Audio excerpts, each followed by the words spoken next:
How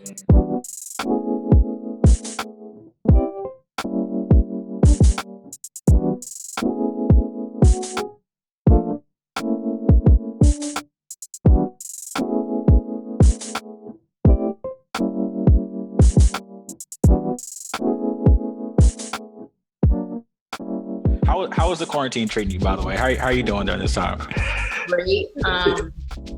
It's, there's great days and then there's boring days. Yeah. There's fearful days. What am I going to do? What is it going to look like after this is done? Yeah. Touring going to look like? What, all of that. Yeah. It's a nice little roller coaster, but for the most part, pretty peaceful for me personally. Yeah, noticing that you've been killing it on Instagram with the dances and the workout videos and everything. I mean, just trying to stay in shape, stay happy, stay bringing joy, and I don't know. No, I feel you. So what do you? Because as I understood when I was introduced to being able to get the opportunity to talk to you, I guess you're in you're taking a sabbatical at this time. Yeah, so I'm in the middle of a little rest season. Right. And just doing some reconnecting and reconnecting with my creator, with my creativity. And sometimes we need to take that time to sow into our own garden and it'll flourish and grow. Right. Does this time usually mean you're doing a lot of writing for stand-up material or what type of activities, what does that mean when you're kind of getting in touch with yourself and your creative team? Really focusing on my connection with my creator as number one, and then letting things flow out of me, being in flow. Yeah. Not striving, not hustling. Yeah. I need to write new jokes. But if an idea comes to me, I'll write it down. If it doesn't come to me, I'm not going to beat myself up about it and be like, I haven't written a joke in 2 months. Let me go, sit in my dungeon until I can. Right. I'm doing that to myself right now because I've had those seasons. And, as most artists do, we're always our toughest critic and hard on ourselves and all of that. But I've done that for 13 years now. So this is my season to just see what comes out of that. And I remember seeing you when you're here in Oxnard, maybe a year and a half ago. And you were on a pretty crazy tour, right? Where you went all around the world and what are some of your favorite parts of touring? Wait, you're in Oxnard? Yeah. I thought you were in the Bay. I'm from the Bay. I'm from the Bay. I wish I was in the Bay right now. But yeah, I moved to Oxnard. What are you doing in Oxnard? So I started comedy. This is not about me, but I started comedy about 5 years ago in the Bay. And it was about 2.5, 3 years into it. I wanted to take it a little bit more seriously and take that leap. So I got a job in Santa Barbara. Actually, Oxnard. Got it. Ended up moving to Oxnard. Had no idea it's nowhere near LA. It's about an hour and a half. Listen, I didn't know nothing because 40 miles in the Bay is a 40-minute drive, right? And 40 miles from Oxnard to LA that's maybe we'll do it next weekend. We're not going to make that trip today. Yeah. Yeah. Wow. So you moved out there, or do you do stand-up? And I have questions for you now. I'm so curious. Let's do it. Do you do stand-up in Oxnard, or do you drive into Hollywood and all that? So I started doing comedy in Oxnard. There's obviously the Oxnard Levity Live. I had no idea that club was there. I actually didn't do my research well when I moved here, but that club just happened to be across the street where I moved. And it was a goal of mine when I moved down to perform there, because that was the hottest club that I've ever really seen aside from Yoshi's. And just by chance, my coworker's mom was at the time doing a lot of shows there. She needed somebody last minute, literally a month of me moving there. And I got the opportunity to perform there. And that kind of reignited my dream, to perform. So I performed there.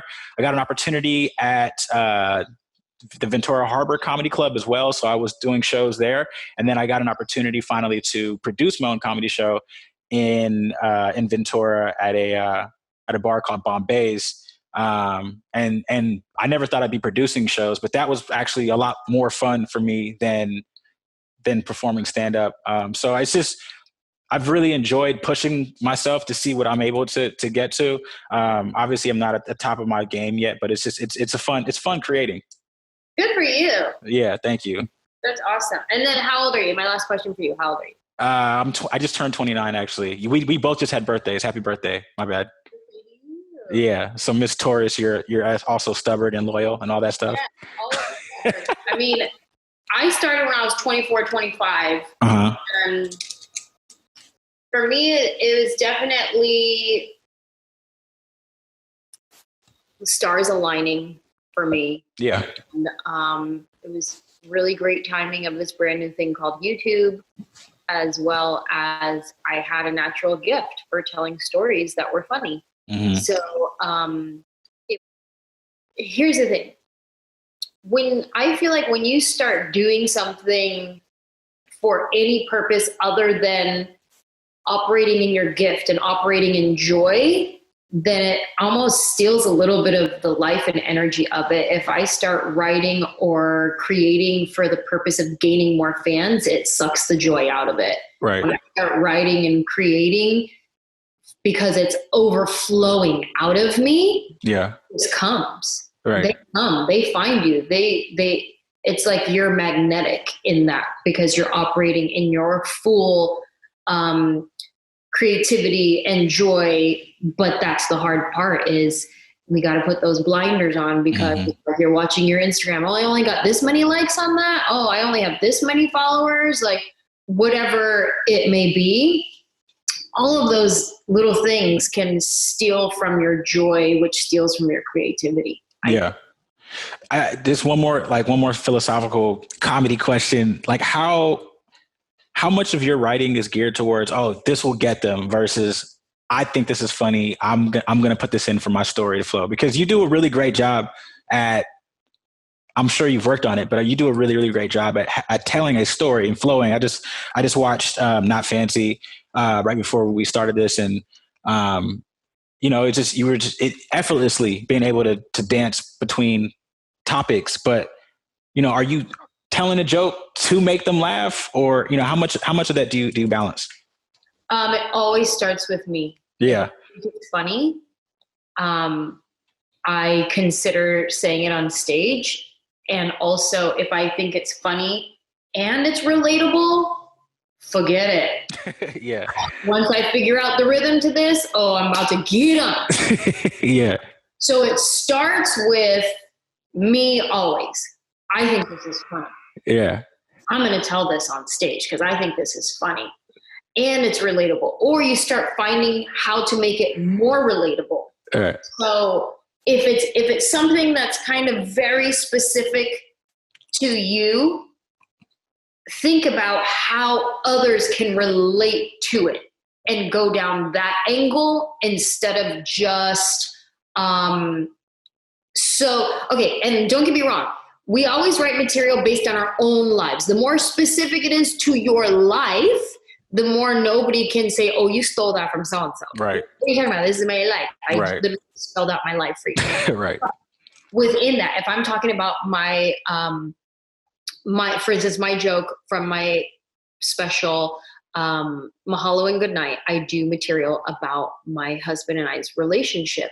And now we're a little opposite to where he loves fashion and shopping. I do not. And typically it's the other way around. Yeah. And so the joke that I say about that, I say, my husband loves to go shopping. I love to sit outside the store with the rest of the husbands. So it's specific to me because most women's husbands don't love to go shopping. Right. That's very specific to me. But what is relatable is everyone can visualize the guy tired waiting for his wife while she's still shopping. So he's sitting outside on the little bench, the outlets or whatever. And either three dudes out there waiting for their husband for their wife inside Victoria's Secret. Yeah. You know what I mean? So that imagery, that is super relatable to so many people. Mm-hmm. And the funny part about it is, one, it's relatable. Like, oh my God, my husband does wait for me outside of Victoria's Secret. It's funny because you imagine me sitting there with a bunch of dudes waiting for my husband to come. So it's like super specific, but super relatable. Yeah. Yeah. Okay. So you started around when you were like 24. You said you're from the Bay, from San Jose.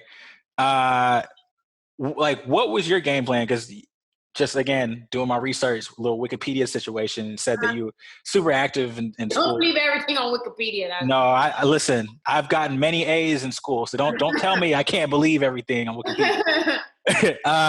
But it says that you're super active. You know, cheerleading, dancing, and acting in school. What was the game plan for you initially? Listen, when I moved to Hollywood, I thought for sure I was going to be a dramatic actress. I was like, I'm going to play a rape victim on Law and Order, and nobody's going to stop me. And then I got to LA, and they were like, Law and Order films in New York, and I was like, damn. So I started telling jokes. I had no idea it was funny. I went to a church, and every Tuesday night they had creative arts night where it'd be like an acting class, a dancing class, whatever creative arts thing, they had that class there. And there was a woman teaching a stand-up comedy class, and she saw me in the acting class. She saw that was funny because we would do like improv games or whatever. And she asked me if I wanted to take her joke writing stand-up comedy class. Yeah. I was a freak. And she was like, yeah. I'm like, I guess so. I had no desire to be a comedian at all. Yeah. So I took her free joke writing class at the church on Tuesday nights. And that's kind of how it all started for me, really. Yeah. I don't remember the question you asked me. No, it worked. The answer worked. I was like, wait, how do I wrap it up? No. So we can take it from there. But so you moved to Hollywood. You wanted to become an actress. Okay. Yeah. Did you think that was going to be your calling to where you can like live off of that, or like what were you doing on the side? Were you just working at restaurants or everything? I worked at restaurants. I was a go-go dancer. Yeah. Nightclubs. I was a go-go dancer at kids' parties. I talk about that in my new hour. Wait, you were a go-go dancer at kids' parties? Good for you. So it would basically be like there'd be these fancy parties out here with DJs and like bar mitzvahs and bar mitzvahs. Right. And they would hire dancers, professional dancers, to come and get the kids dancing. Yeah. Like that was our was to like have fun with the kids dancing. So I did that. Restaurants, extra work. I was an extra on TV shows. What else did I do during that time? I mean, babysitting, like anything I could do, PA work for a little while. And when it all switched for me, I got a message on MySpace. Somebody asked me if I'd be interested in performing at this Mormon holiday party. And I was like, yeah, sure, I'm not Mormon. Okay. Yeah. And they're like, no, you don't have to be Mormon. You just have to perform clean comedy. And I was like, oh, yeah, sure. Yeah. Only 12 minutes that I have. Right. And this whole time that I'm doing stand-up comedy, I still wasn't trying to be a comedian. I was trying to be a dramatic actress. Right. And anytime people would like refer to me as a comedian, I'd be like, I'm an actor. I just do it for fun on the side, but I'm an actress. And they're like, oh, what have you been in? Nothing. But and so then I go to this Mormon party. I'm hella broke at the time. Like I barely have money for gas and all of that kind of stuff. And they were like, yeah, there's a cash prize for whoever wins this comedy competition. I'm like, oh, it's competition. Okay. And there was like 10 comics maybe. And I tied for first place with another comedian and I won $600. Oh, snap. And that was the most money I had ever made in one day in my entire life. I had never seen that kind of money before. And you split it. No, I got, my half was 600. Right. That's what I'm saying. Yeah. And so I couldn't believe that telling jokes, I was able to make up to $600 for 12 minutes. Yes, I couldn't believe it. And so it was after that moment that I was like, you know what? Maybe I'm going to be a comedian. Right. And then I kind of shift my energy, my focus to write more jokes and be a comedian. What was your material back then? Do you remember? Like oh. I remember my whole set, maybe not the order, but I did, because it was in my class, and our class was specific. You had to write jokes about yourself. Right. And so I wrote a joke about my name. My first hour special is called That's How We Do It. It was on Comedy Central in 2009. And my first jokes are in that special. And I wrote a joke about my name. I wrote a joke about my family. I wrote a joke about spanking other people's kids. And I wrote jokes about being the first girl on the Dodgers. I was going to be the first girl on the Dodgers. What else did I write? And the nail salon. The nail salon was one of the first jokes that I ever wrote. That was my first. Wow. So, dang, okay. I bounce around a lot too. I have like ADD questions, so I'm sorry. Stay with me. But I think it's so cool when I notice, like I watched Not Fancy recently, and you made you talked about not spanking other kids. So I just think it's really cool when you're able to bring stuff back from the past and still use it. Like I think Dave Chappelle did that a lot with some of his earlier specials. You know, he was using a lot of stuff he was using on the road that you've seen on YouTube and all that stuff. So I just love when you're able to like interweave the throwbacks, you know? I think in every hour special that I have, I talk about having kids or spanking kids. Yeah. Because I totally forgot about that joke in Not Fancy, where I do talk about, I think it's, I forget who I'm talking about, spanking my nephew, maybe? I don't remember. But it was a nephew, yeah. In this hour that I'm currently working on, I am talking about the idea of having kids. And sometimes I love kids and sometimes I want to spank them. I talk about, I look at my nephew, who is adorable and perfect, my sister's son. I love him so much. I look at my friend's son, who's an animal, and then I act out a situation with my friend's son. Right. So, and then like your methodology on stage, are you like, do you go for let me go get it, let me get that quick laugh and then go do my story, or are you confident to where you can just you'll do your thing and you know that you'll be able to win them over? Or but yeah, it depends on so like a lot of my jokes are long stories with tangents in between, right? So I have this story that I'm telling about, let's say, this is not a real joke, but let's say I'm doing a story about getting in a car accident, right? Yeah. And throughout this joke, I'm going to talk about how we should have stopped to get gas, and we didn't stop to get gas, and we got in an argument about it because we argue about dumb things, blah, blah, blah. Right. About marital arguments. But then back to the car accident. Right, yeah. So it's like I'll go on tangents, and a lot of my laughs that I get throughout my stories, sometimes it's something I said, sometimes it's just something I did. Right. Sometimes my laugh is on the pause before I say the next word, because the pause is the funny part. Right. It all goes within the story. Like if I can get laughs leading up to, I definitely prefer that over just silence to the big punchline, you know? Because that's kind of my style, is like storytelling. Like it's a big pot of soup. I like to do cooking analogies with my jokes, I guess. Yeah.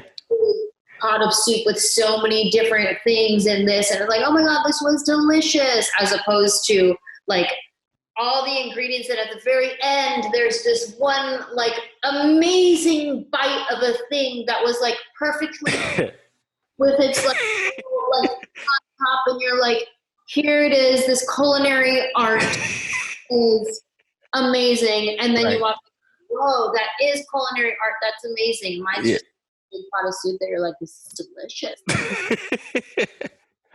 Yeah. So and then also so the nail salon joke. I mean, is it because I have a joke that like I've been doing since I started, and I know that people enjoy it, but I kind of get tired of it because I know it'll work. You know, it's not fun because I know it's gonna work. I can say it in like it's the back of my hand. It, Mhm. did you ever have that feeling with that nail salon joke? Or because like I'm sure when you get recognized that people are just sitting there waiting for that one. It's like I have all this other stuff to talk about, guys. Yeah, yeah, for sure. Okay. Now I'm at a place in my career where I do it as like a gift. Yeah. All of you are here because you saw me do the nail salon joke years ago. Yeah. So I present it to my audience as like, and now here's your gift from me to you. Like a treat, like like a dog treat. It is, and it's like a thank you. Honestly, Right. it's because this is what happened one time. I started listening to the wrong people. Okay. Started listening to the haters. I started listening to those who were jealous and hating, and other comics that were just like, oh, she's still doing that joke. That's all she got is that one joke. Yeah. Like, all of that. I started listening to those voices, and I said to myself, like, I'm more than that joke. I don't need that joke. Like, I knew I was more than that joke, and I was trying to prove it to them. So there was this one weekend at Cobb's Comedy Club in San Francisco years ago. I said, you know, I'm not going to do the nail salon joke.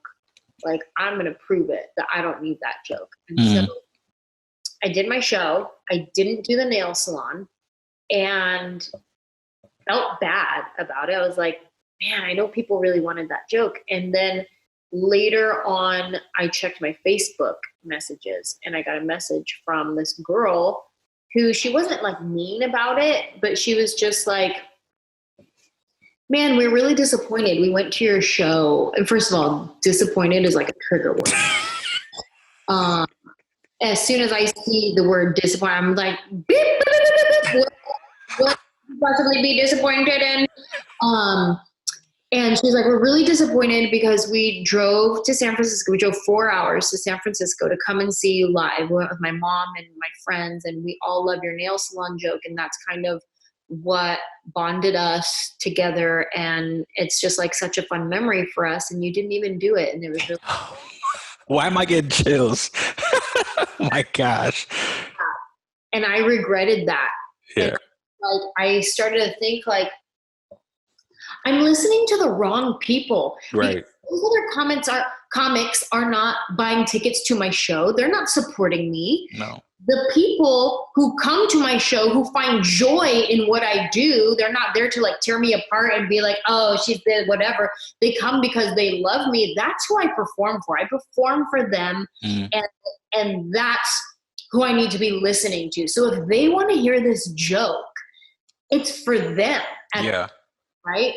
So then I started presenting the joke as, like I said, like as this gift, as this encore, as this, thank you guys so much for coming to my show. We just had an amazing time for an hour. We just had an amazing time. You've been laughing, you're crying. Oh my God, we're having so much fun. Yeah. Now here is the joke that you've been waiting for. And it's this moment now that is like nostalgic for people. It's special for me. I've had people cry, like, yeah. Yeah. It's a really special moment, and I still feel bad that I robbed those people that weekend of that joke. Yeah. But I hope they come back to a show. No, that's yeah, it's crazy how people can kind of Jedi mind trick you to sabotaging yourself because you can listen to them. What was it that was having you grind all, like what was the purpose? Why were you grinding so much? Like obviously earlier you were Raider Red as well. You know, you said you were working all those jobs. Why were you working so hard? What was the end game for you? I mean, why not? I was like was rich and famous, like was that the game plan, or like I just wanted to make enough money to buy houses? Like what, like why are you working so hard? think it was flowing. Mm-hmm. It was success was finding its way to me. And so I was like, oh, this is good. How do I keep doing this? Oh, shows are selling out. Let's do more of those then. Yeah. We sold out in this city. Well, let's try that. Let's see if we can sell out here. Oh, wow. Not so good here, but let's try that one. Like, Yeah. oh. And then it was like trial and error. And I realized where my markets were. Yeah. People loved me and where people were like, what's your name? And all of that. What do you think I love asking this question. I always get the same type of answers though. What do you think your demographic sweet spot is? Like age, financial range, location? Like, what do you think if you had a room full of these people, like it would be dying laughing the whole time? It would have to be diverse. Okay. Anytime I've performed in a room where it's all one type of people. Yeah.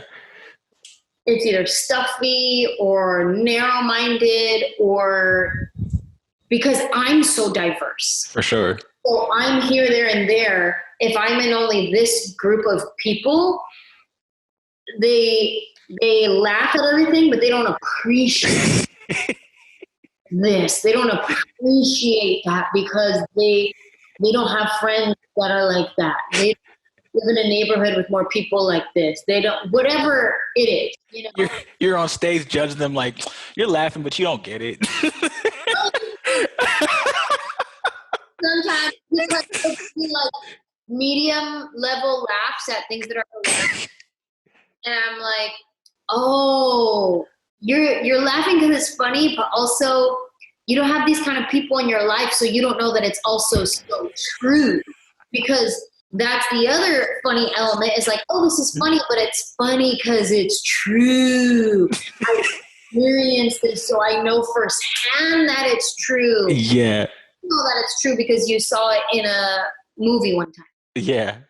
Yeah.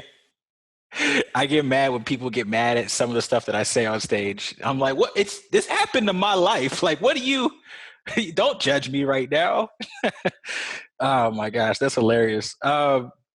So jumping back to 2005, you said you moved down to LA, you're grinding, you got the opportunity, you won that award at the Mormon, and that kind of, yeah. You moved here in 2003 from the Bay Area. Oh, it's 2003, excuse me. That's what I'm saying. Wikipedia's okay. Lo siento. So how did you get that opportunity with Mad TV? You know, this YouTube video came out and people all over Hollywood started seeing this video, and I ended up getting a manager and an agent, and my career started to expand because people saw this video and were like, oh, we need to meet her. And I got a new agent and a new manager, and they pitched me to audition for Mad TV. And they were like, you have to come up with 3 original characters and 3 celebrity impressions. Mm-hmm. I had never in my life done any celebrity impression. Right.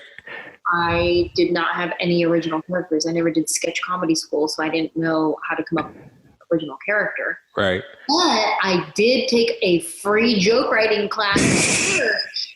And in that class, I wrote a joke about my grandpa, but for the sake of becoming a character, I'll make it my grandma. So I'm an old lady. So what I did was I took the jokes that I wrote in that class, and I just kind of like formulated the characters to be more defined. Yeah.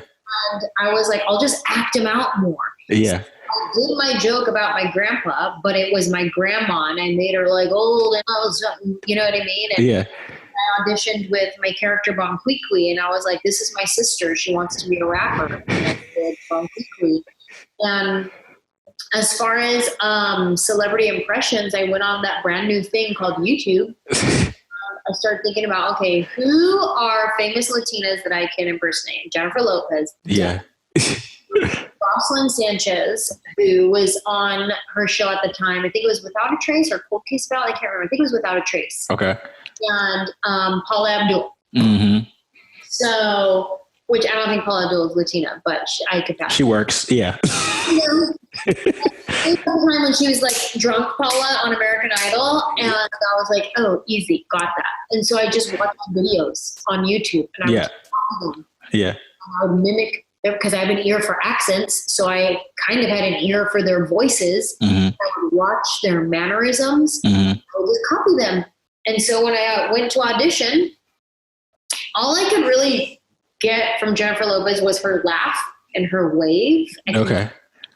Practice, but she has this raspy laugh, and she waves like this. Like she doesn't wave like I wave like this. Yeah, like humans. She waves like this, right? And so when I was showing this is Jennifer Lopez, I said this is Jennifer Lopez on the red carpet.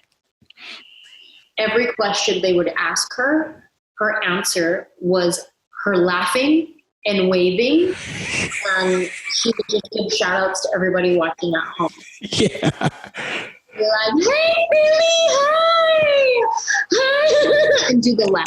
Yeah. But I mean, I haven't been practicing my J-Lo, but that's what I did for my audition. Yeah.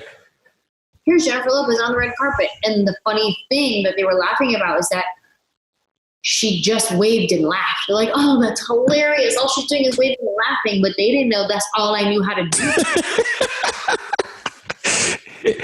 Do you think how do you feel you did after that audition? Like, how do you do in auditions? I crushed it. Clearly I booked it, but I crushed it because I didn't know what I was doing. I was just like, okay, what do you know what I mean? Sometimes you have that carefree attitude where maybe people who did study their whole lives doing sketch comedy and like writing, coming up with characters and all of that, they had so much on the line. They their whole life. And you can kind of feel that desperation sometimes where I kind of came in like carefree. I wanted it. Don't get me wrong, I was nervous. Yeah. This would be amazing. But I didn't have the pressure of I've trained for this my whole life. It was kind of like, well, here's a thing. What do you want me to do? 3 celebrities? Okay. Yeah. So, and again, like, don't get me wrong. It wasn't like I was like carefree about it. Like, oh, if I book it, I book it. Like, I wanted it. Yeah. In my car, like praying, like, come on. But at the same time, I was like, also, I don't know what I'm doing. So. Yeah. Did leading up to this moment also, were there people or was there somebody that was like, you know, your sensei, your Mr. Miyagi kind of such in your life at this time? Sure. I had a lot of different people speaking into my lives for different reasons. I had actors that would give me really great tips for auditioning, for acting, for getting into character. I had other comics that I looked up to and would ask questions about stand-up and performing and all of that. So I had a bunch of different people in my life that helped me. My friend Sandra McCoy, I always attribute everything to her because I wouldn't have moved to LA if she didn't give me that opportunity, meaning she said, if you move to LA, I will help you get started and I'll help show you the ropes. And she kept her word, and she did. She helped me with everything from headshots to how to sign up to be an extra, to how to get an agent, how to audition. Like, she hooked me up with like basic 101. This is how you get started. And not only that, she was so generous. Like, I was poor. She would give me all her clothes that like I lived off of her giveaways. Like, that was my whole closet was all her giveaways. So she's definitely like my one person who I came to for like blanket. I need advice on this, or I need clothes or whatever. Always someone that I came to, but I have so many people that have helped me along my journey. So yeah. And then so can you want to take it on from the Mad TV experience? What was that like? Yeah. It was incredible. I mean, I was brand new to writing sketches, to being a part of a cast, to being a part of a professional production, Mm-hmm. being in the writer's room, writing with different writers and the different actors. And I mean, I got to write with Jordan Peele before he was Jordan Peele, you know what I mean? Right. Yeah. And Keegan-Michael Key and all of these great, talented people that I got to work with. And it was just a really cool experience. And I was only on it for one season. I didn't even get to finish a full season because of the writer's strike hit. Right. So once the writer's strike hit, I was done. I was let go from the show.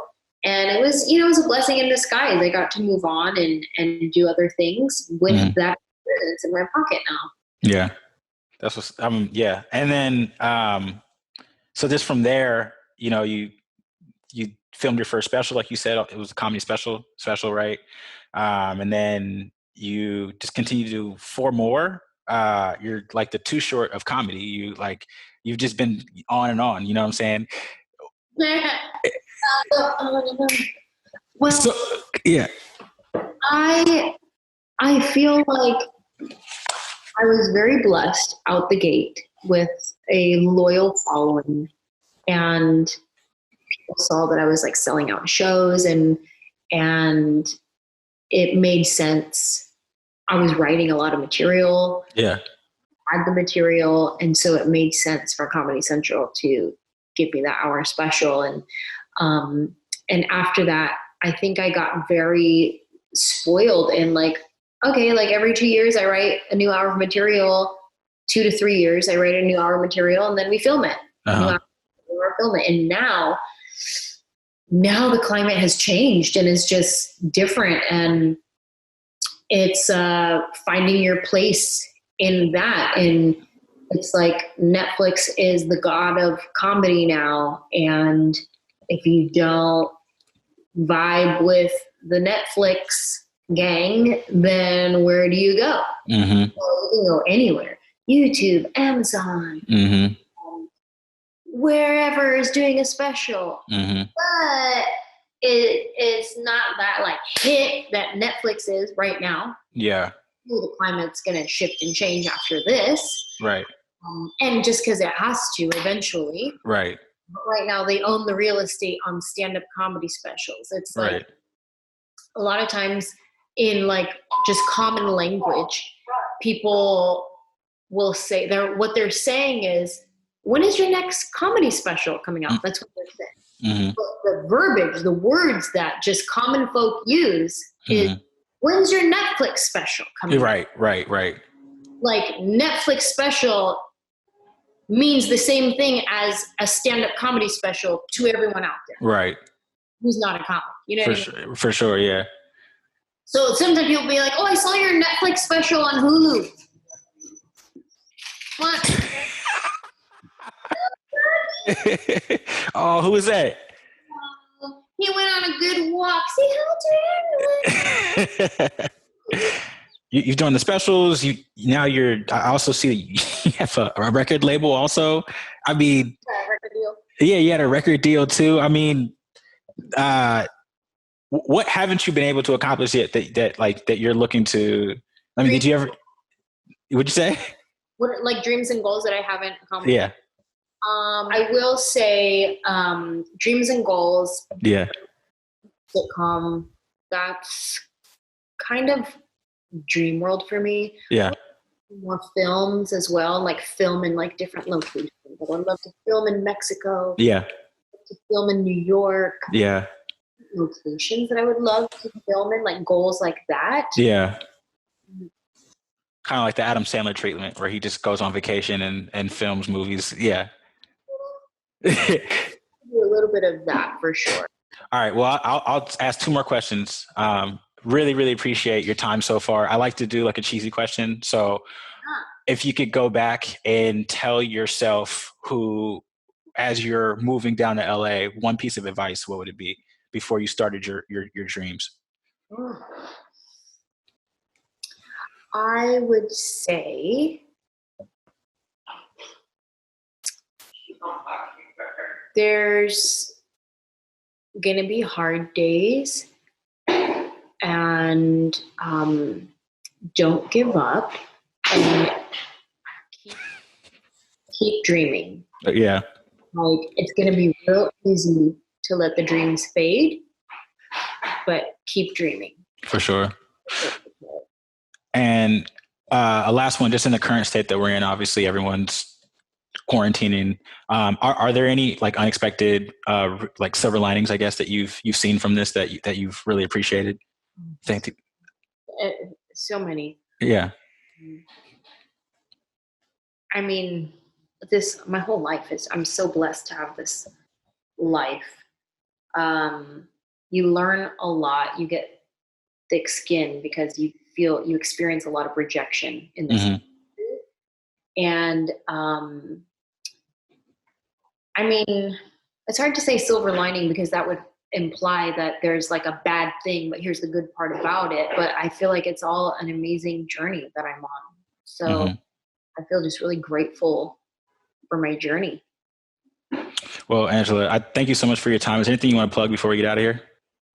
No, you can find me on Instagram, on Facebook, all the things. I'm definitely most active on Instagram. Okay. Yeah. Oh, our podcast. Yes, I do have a podcast. It's called Nights at the Round Table. Okay. And you can check us out anywhere you stream a podcast. Spotify, the podcast app, YouTube. Check us out on YouTube. Nights at the Round Table is me, my husband, and our friend Brandon. And we talk about everything from faith, life, relationships, communication, deconstructing all of those things, and reconstructing our ideals and all of those things. So yeah, it's kind of like a lighthearted approach to all of those things. Cool. Well, definitely will plug that in there. Thank you so much for your time. Stay safe and keep grinding because we all appreciate how hard you work. So thank you. Thank you. Thank you. And thank you for interviewing me.